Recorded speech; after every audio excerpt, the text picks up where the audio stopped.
Joint sub registrar మరియు district registrar chits ఈ కార్యాలయాల్లో ఆకస్మిక తనిఖీ చేయడం జరుగుతుంది. ప్రస్తుతానికి జాయింట్ సబ్ రిజిస్ట్రార్ 1 and 2 కార్యాలయంలో అనధికారికంగా సుమారు 20 మంది డాక్యుమెంట్ రైటర్స్ 70 డాక్యుమెంట్లు పట్టుకొని లోపల ఉండడం జరిగింది.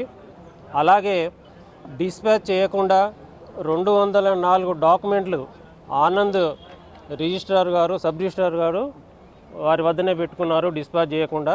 ఆరోపణలు ఏంటి అని అంటే డబ్బులు ఇస్తేనే ఆ రిజిస్టర్ అయిన డాక్యుమెంట్స్ రిటర్న్ ఇస్తున్నారు, లేకుంటే ఇవ్వట్లేదు అనేది మాకు వచ్చిన ఫిర్యాదు.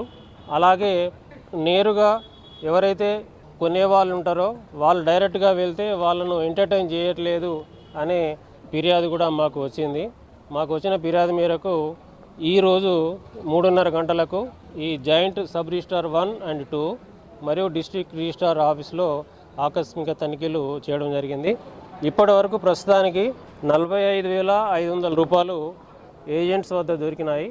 అలాగే ఈ ఏజెంట్లో కొందరికి ఫోన్లు చెక్ చేయగా సబ్ రిజిస్ట్రార్ 1, సబ్ రిజిస్ట్రార్ 2 వాళ్ళు ఈ ఏజెంట్లకి మెసేజ్లు పెట్టారు. ఏమని అంటే వీళ్ళకు ఇంత అమౌంట్ పే చేయండి, ఇంత అమౌంట్ కొట్టండి అని వాళ్ళ సూచన మేరకు కొందరు ఏజెంట్లు అమౌంట్స్ సెండ్ చేయడం జరిగింది. వాటిని మేము పరిశీలిస్తున్నాము.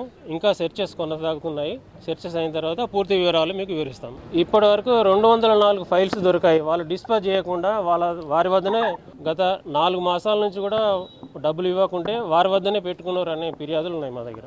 మేము ఆకస్మిక తనిఖీ ఇప్పుడు చేస్తున్నాము. దీని రిజల్ట్ మేరకు కేసు నమోదు చేస్తాం. ఏజెంట్ల దగ్గర చేశాం. అవును, చేశాం. జాయింట్ సబ్ రిజిస్ట్రార్ 1 నుంచి అండ్ 2 నుండి ఏజెంట్లకి మెసేజ్లు పెట్టారు. దాదాపు ఒక్కొక్క డాక్యుమెంట్కు ఒక్కొక్క అమౌంట్ ఉంది. పలానా వ్యక్తికి 50,000 కొట్టండి, పలానా వ్యక్తికి 1 lakh కొట్టండి. అట్లా ఆ సూచనల మేరకు ఏజెంట్లు కొందరికి అమౌంట్స్ కొట్టిండ్రు. అవి ఎందుకు కొట్టారు, ఎవరైతే పర్సన్ అమౌంట్ వీళ్ళకి ఇచ్చాడో ఆయనకు సంబంధించిన డాక్యుమెంట్లు ఏమైనా పెండింగ్ ఉన్నాయా, ఇక్కడ క్లియర్ అయినాయా, ఆ యాంగిల్లో కూడా మేము విచారిస్తున్నాం. సబ్ రిజిస్ట్రార్ 1 రామ్ నరసింహరావు, తర్వాత 2 ఆనంద్.